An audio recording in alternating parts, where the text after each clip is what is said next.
وضو کے نواقض ہم نے سماعت فرمائے، یعنی وضو کو توڑنے والی چیزیں، اور ان میں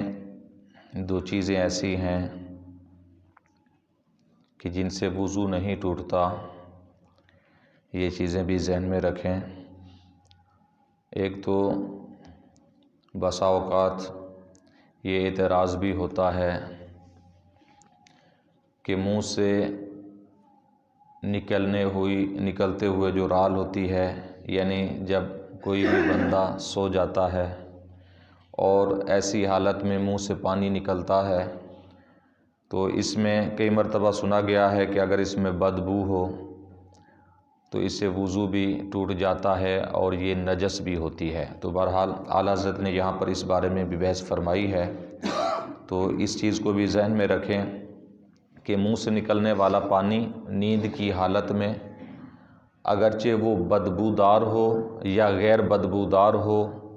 بہرحال یہ نجس بھی نہیں ہے اور اس سے وضو بھی نہیں ٹوٹتا۔ مثال کے طور پر بیٹھے ہوئے اگر کوئی شخص نیند کرنے لگ جائے تو اس میں وضو نہیں ٹوٹے گا، تو اس کے منہ سے پانی نکلا ہے، بیٹھے ہوئے سنت طریقے پر بیٹھا ہوا تھا، مسنون طریقے پر، تو بہرحال اس سے وضو بھی نہیں ٹوٹے گا، وضو بھی اس سے نہیں ٹوٹتا اور یہ چیز نجس بھی نہیں ہے۔ یعنی اگر کپڑوں پر بھی لگ جائے تو نجس نہیں ہے، بہرحال اگرچہ بدبودار کیوں نہ ہو۔ جو صحیح مسئلہ ہے وہ یہ ہے، اور امام اعظم علیہ رحمہ سے یہی منقول ہے، ائمہ احناف نے اسی چیز کی تصریح فرمائی کہ یہ چیز نجس نہیں، منہ سے نکلنے والا پانی نیند کی حالت میں نجس نہیں ہے اور اس سے وضو بھی نہیں ٹوٹتا۔ اور دوسری چیز جو ہمارے اندر بہت زیادہ کہ جن لوگوں نے دین کی چیزیں نہیں سیکھی ہوتی، اکثر و بیشتر انہیں یہ وسوسے اور یہ خیالات جو ہیں بہت تنگ کرتے ہیں، تو یہ اصول، یہ چیز جب ذہن میں رکھیں گے تو انشاءاللہ وہ سارے وسوسے ختم ہو جائیں گے کہ شک سے وضو نہیں ٹوٹتا۔ یہ ایک شریعت کا اصول ہے، الیقین لا یزول بالشک، کہ یقین کبھی بھی شک کے ساتھ زائل نہیں ہوتا، یہ ایک شریعت کا اصول ہے۔ اور یہ کیسے کہ یعنی جب آپ نے وضو کیا ہے، وضو کرنا یاد ہے، وضو کرنے کا یقین ہے، اب بعد میں شک ہو گیا کہ پتہ نہیں میرا وضو ٹوٹ گیا ہے یا ہے۔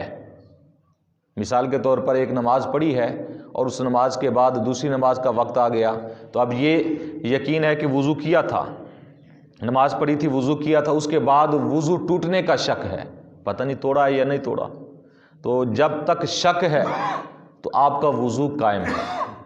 وضو نہیں ٹوٹا۔ ہاں، جب آپ کو یقین ہو جائے کہ واقعی وضو توڑا تھا، یا استنجا خانے میں گیا تھا، پیشاب پاخانے کے لیے گیا تھا، یا یہ کوئی چیز یاد آ جائے کہ واقعی ایسا ہوا تھا، تو پھر وضو ٹوٹ جائے گا۔ یعنی یقین کے ساتھ ہی ختم ہوتا ہے، یقین کبھی شک کے ساتھ ختم نہیں ہوتا، یہ ایک شریعت کا اصول ہے۔ تو اس بارے میں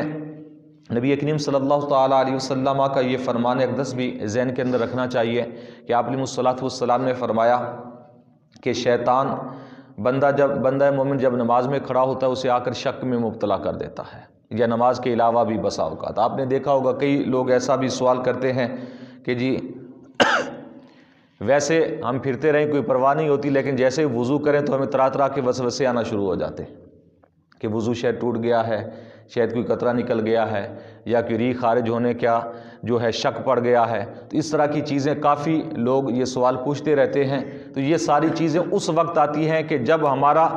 شریعت کے مسائل پر صحیح ایک تو پہچان نہیں ہوتی، علم سیکھا نہیں ہوتا، تو پھر اس طرح کے وسوسے آتے ہیں۔ نبی کریم صلی اللہ تعالیٰ علیہ وسلم نے فرمایا کہ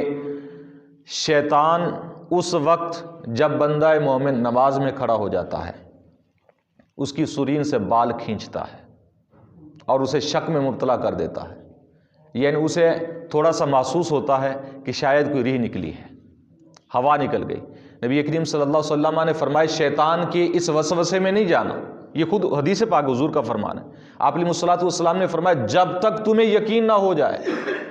کہ ہوا خارج ہوئی ہے، اس وقت تک تمہارا وضو قائم ہے، نماز سے نہ ہٹنا۔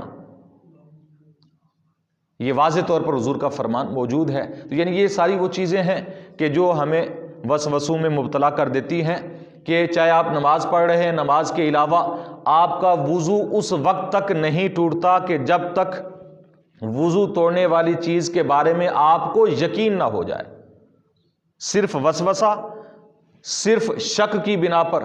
اس کا حکم نہیں ہے۔ ایسے ہی یہ ہمارے بزرگان دین نے، فقہائے کرام نے یہ بتایا ہے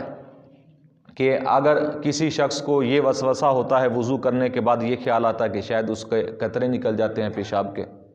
تو اسے یہ چاہیے کہ وضو کرنے کے بعد اپنی شلوار ہے یا تہبند ہے اس پر سامنے کے حصے سے تھوڑے پانی کے چھینٹے مار لے۔ کیوں؟ وسوسوں کو ختم کرنے کے لیے، کہ جیسے اسے خیال آئے گا ایسا تو وہ اس کے ذہن میں پھر یہ بھی خیال آئے گا کہ میں نے ابھی پانی جو مارا تھا، یہ شاید وہ پانی جو ہے وہ مجھے محسوس ہو رہا ہے، تاکہ وسوسے ختم ہو جائیں۔ وسوسہ بہرحال وسوسہ ہے، وسوسے سے وضو نہیں ٹوٹتا، شک سے وضو نہیں ٹوٹتا، وضو بھی آپ کا قائم ہے، نماز بھی آپ کی ٹھیک ہے، اس میں کوئی حرج والی بات نہیں ہے۔ یقین کے ساتھ نماز پڑھیں، اللہ تعالیٰ کے حضور کھڑے ہو کر یہ وسوسے تبھی دور ہوں گے کہ جب یہ چیزیں ہم ذہن میں رکھیں گے، جب ہمارا دل ان چیزوں پر مطمئن ہوگا، یہ اصول ذہن میں رکھیں گے کہ شک کی بنا پر وضو نہیں ٹوٹتا۔ اور شیطان بہرحال آ کر نماز کے اندر یہ کوشش کرتا ہے کہ بندہ مومن کو نماز سے ہٹا دے، نماز سے اس کی توجہ جو ہے وہ ہٹا دے، تو وہ اس طرح کی حرکتیں کرتا ہے جیسے نبی کریم صلی اللہ علیہ وسلم نے بیان فرمائی ہیں۔ تو آپ علیہ الصلوۃ والسلام نے فرمایا کہ جب تک تمہیں یقین نہ ہو جائے اس چیز کا کہ تمہارا وضو ٹوٹ چکا ہے، اس وقت تک تمہارا وضو قائم ہے، وضو ختم نہیں ہوا۔ ہاں، ایک اور صورت ہے کہ اگر آپ کو یہ شک ہو گیا کہ وضو کیا ہے یا نہیں کیا، تو پھر آپ کا وضو نہیں ہے۔ یہ بات ذہن میں رکھنا کہ وضو اب کرنے یا نہ کرنے میں شک ہو گیا کہ پتہ نہیں میں وضو کیا تھا میں نے یا نہیں کیا تھا، تو اب وضو نہیں ہے۔ ہاں، جب کرنے کا یقین ہے کہ وضو کیا تھا، اب ٹوٹنے کا شک ہو چکا ہے، تو پھر آپ کا وضو ہے۔ جب کرنے ہی کا شک ہو گیا ہے کہ یہ نہ یقین ہے نہ شک ہے، یعنی معاملہ ایسا ہو گیا کہ میں نے وضو پتہ نہیں کیا یا نہیں کیا، تو اب بہرحال وضو نہیں ہوگا۔ کہ جب کرنے کا ہی یعنی یقین اب رہا نہیں نا، تو یقین اس وقت زائل نہیں ہوتا شک کے ساتھ کہ جب یقین ہو کہ میں نے وضو کیا تھا۔ تو یہ چیزیں ذہن کے اندر رکھنی چاہیے۔ اور یہ وسوسوں کا بہترین توڑ ہے جو نبی کریم صلی اللہ علیہ وسلم نے بھی ارشاد فرمایا۔ اللہ تعالیٰ کی بارگاہ میں دعا ہے کہ نبی کریم صلی اللہ علیہ وسلم کے وسیلہ سے ہم سب کو علم دین سیکھنے کی، سمجھنے کی، عمل کی توفیق عطا فرمائے۔ آمین بجاہ النبی الامین وما علیہ الا البلاغ المبین۔